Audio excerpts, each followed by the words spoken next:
So এটা হচ্ছে শুকরের নাক, দেখুন কি অবস্থা। তো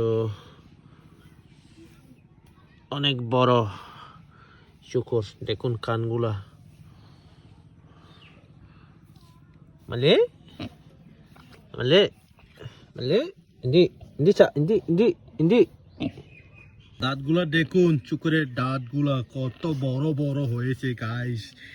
দেখুন এই যে দাঁতগুলা, ওনার মুখটা দেখুন না গাইস, কত বড় হয়েছে আমার শুকরটা। দেখুন কি আরামে ঘুম যাচ্ছে। দেখুন বন্ধুরা, এই যে সব কিছু করতে পারবেন শুকরটা। দেখুন দাঁতগুলা অনেক বড় বড় হয়েছে, এই যে কত বড় বড় দাঁত। ওরে